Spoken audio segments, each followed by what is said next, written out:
I want to go now to Bryan Stern. He's a decorated U.S. Special Forces veteran who just arrived in Caracas to help with search and rescue through his organization, Gray Bull Rescue. He was also a member of the team that extracted Maria Corina Machado from the country. So obviously, Bryan, you know it well, and you know what can be a very lawless situation well as well. So what the situation I know that you see already is you've described as 9/11 meets Gaza.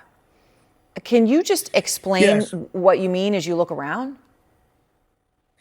Yeah, so I'm a 9/11 first responder. I was in both collapses, and my team and I also worked in Gaza and lots of different war zones. That we've done 811 missions in 5 years or so.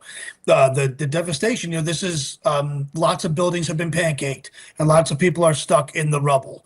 But unlike 9/11, where we had that situation where that was the case, this is very widespread. So it looks a lot like Gaza insofar as lots of collapsed buildings, whole neighborhoods are flattened and pancaked, and therefore the size and the scale of the response and the death is extreme.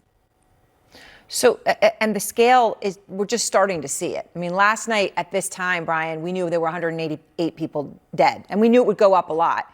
Now it's 920. And there's fear that it could be much higher than that. What do you think?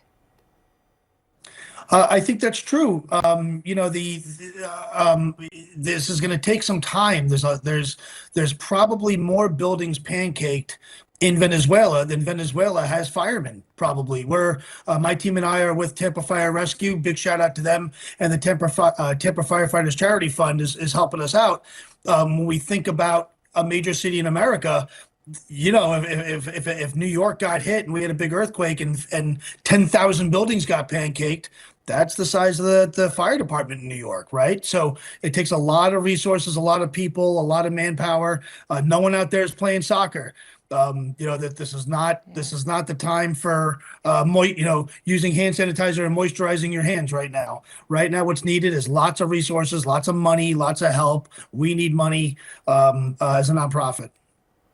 So you're a combat veteran, former intelligence officer. You've worked in high-profile hostage rescue operations and many other in war zones. As I said, we've seen each other in war zones in these past few years. How does this disaster stand out to you from some of those missions?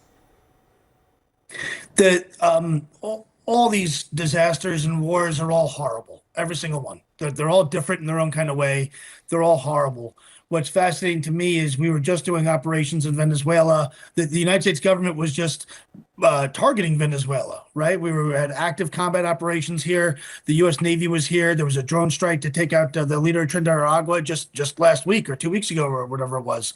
And now we're flying. Now that same military is bringing in humanitarian aid. Lots of Ospreys are here. C-130s are here. The Navy is here. Lots of stuff. So that pivot is remarkable, and that also speaks to the pivot that will probably happen on the ground, which I pray does not take a turn for the worse. But it's Venezuela, so. Yeah.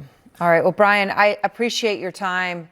Godspeed as you're there with your team, trying to help people, trying to save lives. And for all watching, if you want to help Bryan's organization, go to graybullrescue.org.